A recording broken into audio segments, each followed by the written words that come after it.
Hi, this is Corey McCarthy, and welcome to a new episode of Fit, Formidable, and Fantastic. That's right, go F yourself. In this episode, I want to discuss why I do not agree with, and I would not recommend for health or performance reasons, the 80-10-10 diet, which is very popular in the vegan community. So I want to address, at least brush on, the reasons why I wouldn't. Now, please bear with me because I'm going to be going down a bulleted list that I have compiled to try to make this video a little more concise. So, let's get started. The 80-10-10 diet lacks peer review in the biomedical industry. Now, what that means is it's not recognized, reviewed, or accepted as a dietary method by experts in the nutritional health field. The diet was originally created by Douglas Graham, who was a former chiropractor. I say former because he lost his license for chiropractic medicine, and he is not a nutritionist. Let me repeat, Douglas Graham is not a nutritionist. He created this diet, authored the book about it, but is not a nutritionist. I just want to make that clear. The best arguments for the diet are YouTube testimonials from non-certified users, for instance, personalities and gurus. I don't want to get into naming names here. This is not going to be a pissing contest. I'm not going to sink to an immature level like some people on YouTube do, where they will call out another YouTuber by name, usually for some heinous reason as to attract more views to their channel, especially when they attack a very popular channel on YouTube. That's just not what I want to do here. That's not the point of this. But there are users on YouTube that people do tend to use as evidence for the 80-10-10 diet. And you'll find people using anecdotal before and after photographs as evidence as well. That's N=1. That's personal anecdotal. It's not actual scientific evidence. It's just personal anecdote. So it doesn't really support anything. Just putting that out there. It's not valid. In other words, it may be valid to that specific individual, but we don't know the full story. It's anecdotal at best. And for every N=1 you find that it's in support of the 80-10-10 diet, you will find accounts also where it has adversely affected someone's health or their weight. And you can look in vegan community forums and see examples of this. You can even do Google searches and find blogs about it as well. Although people who bring this sort of thing up, because of the cult-like nature of the 80-10-10 followers, they tend to get ridiculed into the ground. So, you know, they don't like this kind of thing, I guess, being made public for whatever reason, I suppose, because I guess it's cognitive dissonance, you could say. But anyway, enough on that. The diet recommends percentages, and this is one thing that really irks me. The diet recommends set percentages, hence 80-10-10.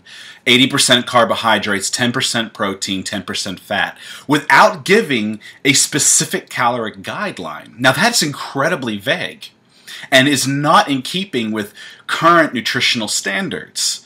That could have you over or under eating for proper health, let alone performance results. Currently, the accepted method of calculating your macronutrients in food is measurement of food by measurement in body weight. For instance, 1 to 1.4 grams of protein per pound of body weight per day for hard training athletes. Now that's an actual number. It's an accepted number, a current accepted number. Now, to give you some examples of that, for a hard training male of 175 pounds, to obtain the minimum amount of protein per day on the 80-10-10 diet, he'd have to consume 6,300 calories per day. That is a severe surplus. Now, when you eat a severe surplus, you could potentially gain a lot of fat.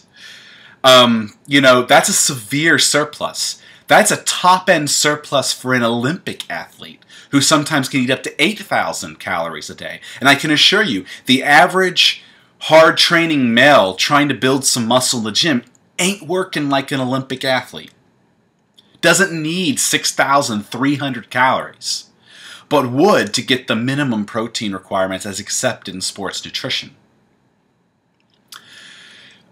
Furthermore, a male of 175 pounds, just to obtain the minimum dietary fat requirements, and again, minimum, for proper health following 80-10-10, would have to consume just over 3,543 calories per day just to get the minimum for proper health in fat intake. And at that number, as I already pointed out before, you'd be missing out on the minimum for protein. So there would be something lacking already. And that right there is already a pretty serious surplus, 3,543. It's not a massive surplus like 6,300, but it's more than a male of 175 would really need to put on muscle without gaining a large amount of fat along with it. So as you can imagine, the 80-10-10 diet is just not really set to work for proper health. For instance, too low fat is associated with poor hormone levels. It could put you at risk for needing HRT later on in life, and especially considering the fact that our hormones naturally decline with age, especially once we hit the age of 30, if we don't try to counter that with proper diet and proper, exercise and whatnot. It also can lead to too low fat is associated with poor hair and skin health, poor brain health and cognitive function, and that's in male or females. Now, granted, this is from muscle building and maintenance nutritional guidelines here. 80-10-10 could conceivably work for an endurance athlete. I emphasize could, because even still, I wouldn't recommend the diet. But an endurance athlete might be able to utilize the caloric surplus and meet those dietary fat guidelines at 10% of the caloric intake, and possibly even the protein guidelines at the 10% by, going up to that amount that would be required for their body weight, and still not possibly gain a lot of fat due to the nature of the sport they're involved in. But even if they only met the fat requirements, they'd still put themselves at a muscle wasting and strength loss, threat level, basically. So I wouldn't even recommend this for an endurance athlete. I certainly wouldn't recommend it for bodybuilders or CrossFitters or anyone like that. There are just too many potential health concerns with the way the diet is designed.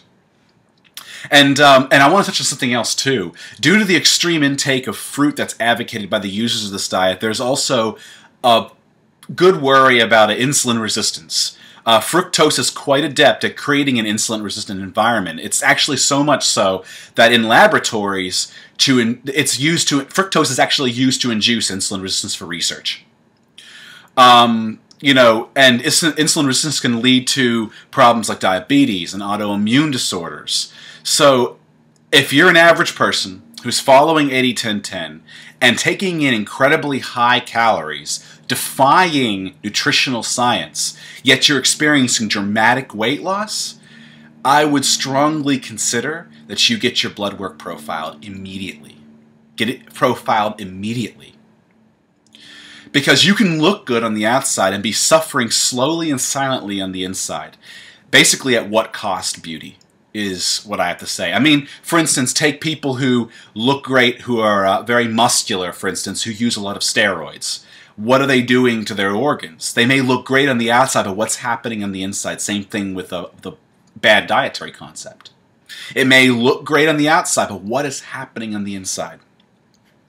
Now, the first edition of the book was released on November 15th of 2006. It hasn't even been a full decade as of the time of this video right now. So I worry what effects we're going to see long-term in users of this diet, who are long-term users, as time wears on further. We're getting close to the decade mark at this point by a couple years, but as time wears on from there and further. And even still, that can vary from person to person and their individual genetics being considered and all of that. Some people might notice the problems straight away, and some people might notice it years and years down the line. And that's even if they're looking. And some people, the problems might not even be that noticeable if they're just not that aware of it. Claims are actually made by some of the notorious users of this diet that their blood work is coming back fine. But bear in mind that anyone can say anything. Anyone can say anything. And you can fake lab results. You can generate fake reports to quickly post on a YouTube video or on a website. I've seen people, I've heard examples of people faking personal training certificates and getting personal training jobs, you know, with a fake certificate in major gyms. You know, maybe the owner of the gym never verified someone's certifications. But the point is, you can fake anything. Especially if fame, reputation, and cash flow, especially nice cash flow, it's leading to a very nice and comfortable lifestyle, are at risk. There are people who will do shady shit to protect that kind of lifestyle. And that's really nothing new. So don't be fooled by saccharine words and flashy selfies. Okay? Don't be fooled by it. Dig deeper. Do your own research. Be cognizant. You know, I always say this in all of my videos. You've got to be smart. You've got to do your own research. It's so easy for people to fall in the trap of, oh, well, so-and-so looks great. They might. You know, they might. But what's happening on the inside? What are they not telling you? Bear that in mind. It's easy to lie. It's easy to fake shit, especially in this day and age. So basically, in conclusion, 80-10-10 certainly needs more research. It needs to be peer-reviewed. It needs to be subjected to tough peer review. And it's currently just not supported by science. So in all good consciousness, I cannot and would not recommend anyone to use this diet for health, performance, or otherwise, period. I just can't in all good conscience do that. So anyway, that's really all I have to say. I think I've addressed everything I wanted to touch on. If you have any questions or have any comments or, you know, want to argue with this video, I'm sure it's going to probably rustle some feathers. Leave them below, as always. And I will see you this coming Friday for our regularly scheduled general video. Until then, stay fit, stay formidable, and stay fantastic. See you later.